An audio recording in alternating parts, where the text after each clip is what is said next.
Assalamualaikum warahmatullahi wabarakatuh. Shalom, Om Swastiastu, Namo Buddhaya, Salam Kebajikan.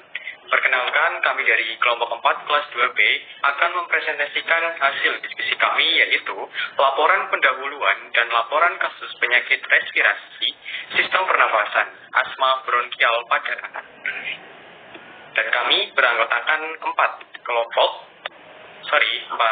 orang, yaitu saya, Syareza Gimnastiar, dan juga ada Dwi Irma Adita Putri, lalu ada Adelia Kartika Sari, dan ada Nayla Safira Asia. Langsung saja kita masuk ke latar belakang yang akan dijelaskan oleh rekan saya. Bronkial merupakan gangguan inflamasi kronik pada saluran pernapasan yang menyebabkan hiperresponsif jalan nafas, ditandai dengan wheezing, sesak nafas, dada terasa berat, dan batuk, terutama pada malam hari atau dini hari. Gejala lainnya meliputi dyspnea, pernapasan cepat, mengi, bronkokontriksi akut, dan batuk keruk. Asma adalah salah satu penyakit kronis paling umum pada anak, dengan lebih dari 300 juta penderita di dunia dengan angka yang terus meningkat. Faktor penyebab meliputi genetik, paparan alergen atau iritasi, stres emosional, aktivitas fisik, dan obat-obatan. Upaya untuk mencegah pemulihan pengendalian debu dan alergen di rumah, edukasi pola napas sehat, serta dukungan kebijakan lingkungan untuk meningkatkan kualitas udara.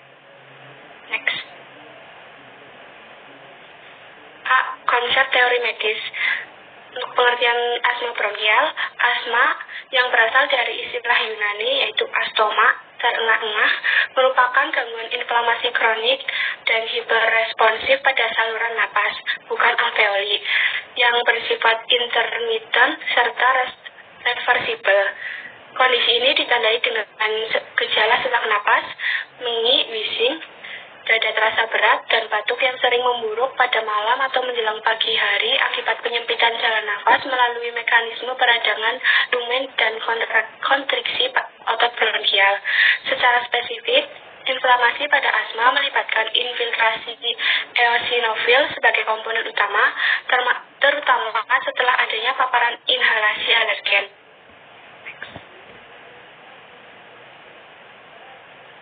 Yang kedua ada etiologi asma bronkial. Menurut Siva et al., faktor pencetus yang dapat menyebabkan serangan asma bronkial yaitu sebagai berikut. Yang pertama ada faktor genetik. Asma merupakan hasil interaksi antara patogenesis tubuh dengan faktor genetik, di mana adanya riwayat keluarga yang menderita asma akan meningkatkan risiko seseorang terkena penyakit serupa. Yang kedua ada paparan inhalan dan lingkungan. Serangan dapat dipicu oleh asap rokok, polusi udara, atau asap kendaraan, debu, dan bau yang menyengat, serta berbagai jenis alergen seperti debu, bulu binatang, spora jamur, hingga makanan laut. Yang ketiga, kondisi medis dan cuaca. Infeksi saluran pernapasan seperti virus influenza menjadi pemicu umum pada mayoritas penderita yang seringkali diperburuk oleh perubahan cuaca yang lembab dan suhu yang dingin. Yang keempat, ada gaya hidup dan fisik. Aktivitas fisik atau olahraga yang berlebihan dan berat dapat memicu serangan asma secara mendadak. Dan yang terakhir, sensitif kimia dan psikologis. Penggunaan obat-obatan tertentu seperti kodein atau salisilat, serta faktor psikis atau stres, beban pikiran, dan kecemasan yang berlebih memiliki peran signifikan dalam memicu kekambuhan asma tersebut. Next. Yang ketiga ada tanda dan gejala asma bronkial. Asma bronkial merupakan kondisi medis signifikan yang ditandai dengan gejala dyspnea, pernapasan cepat, mengi, sesak dada, dan batuk keruk, serta bronkokontriksi akut yang berisiko mengancam jiwa pada kasus berat. Penyakit ini melibatkan peradangan saluran napas persisten dan peningkatan hiperaktivitas terhadap antigen.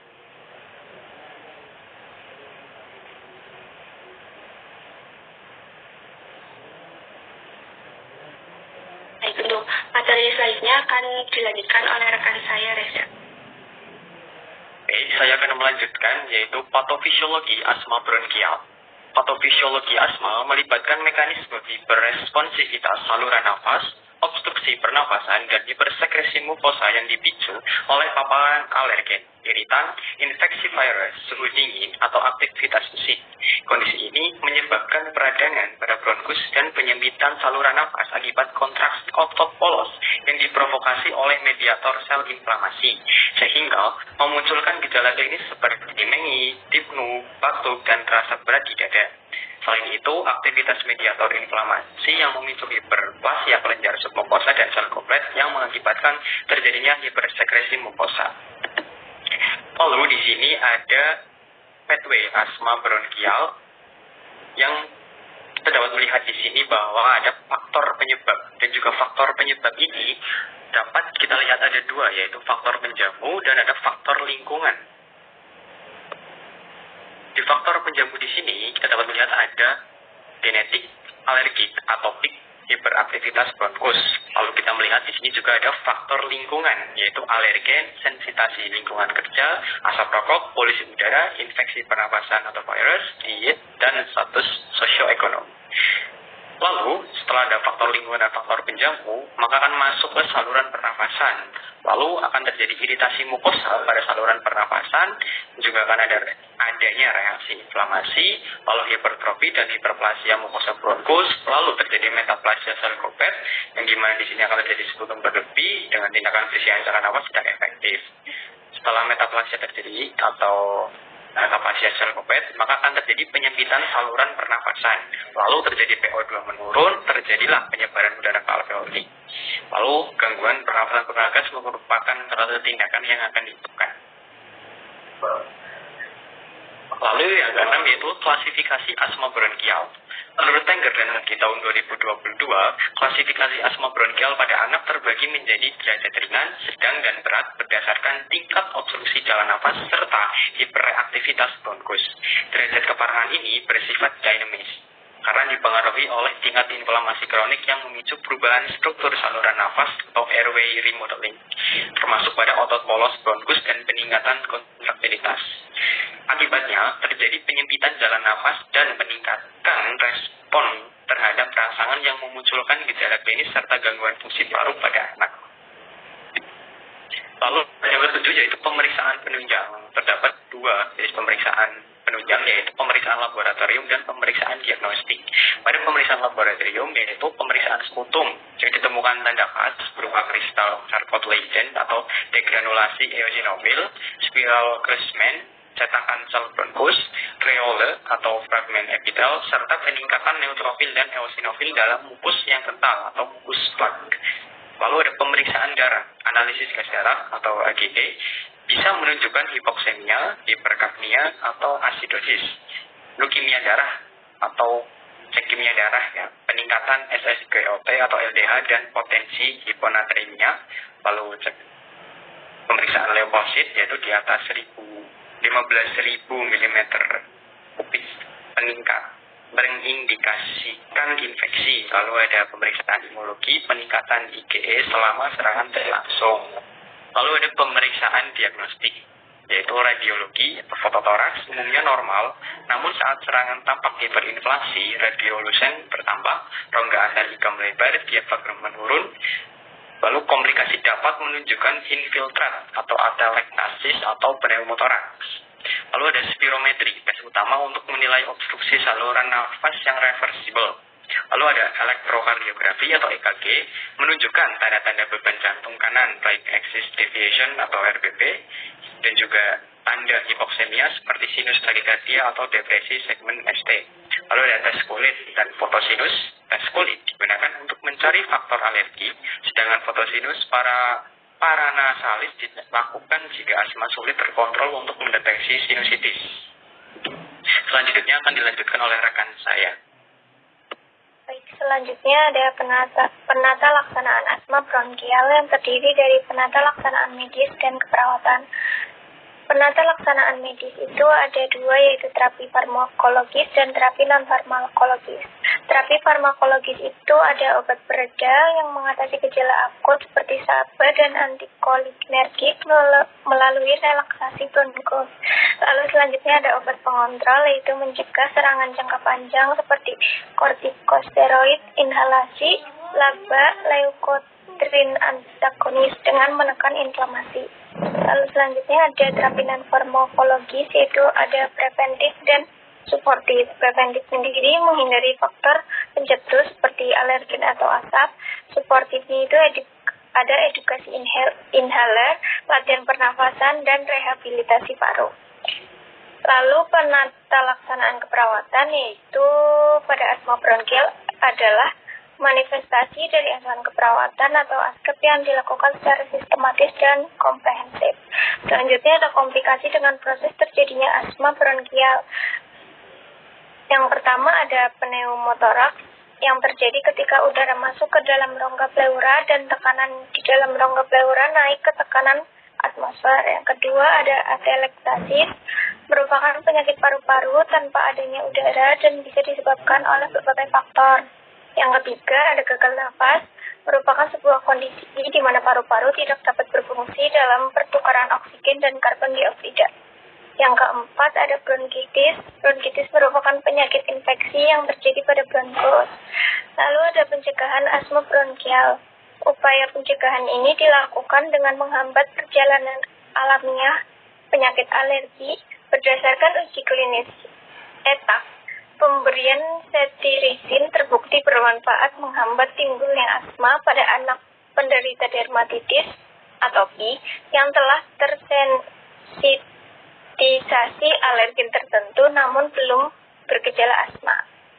Lalu selanjutnya ada anatomi dan fisiologi sistem pernafasan pada asma bronkial. Yang pertama ada anatomi sistem pernafasan. Menurut Nurhalisi 2025, masing-masing bagian memiliki fungsi khusus dalam proses pernafasan. Yang pertama ada saluran masuk dan filtrasi. Udara pertama kali masuk melalui hidung dan rongga hidung untuk disaring dari debu dan mikroorganisme oleh silia dan lendir, serta dihangatkan dan dilembabkan agar sesuai dengan kondisi tubuh. Yang kedua ada penghubung dan pelindung saluran. Laring berfungsi sebagai penghasil suara dan penjaga agar makanan tidak masuk ke saluran nafas.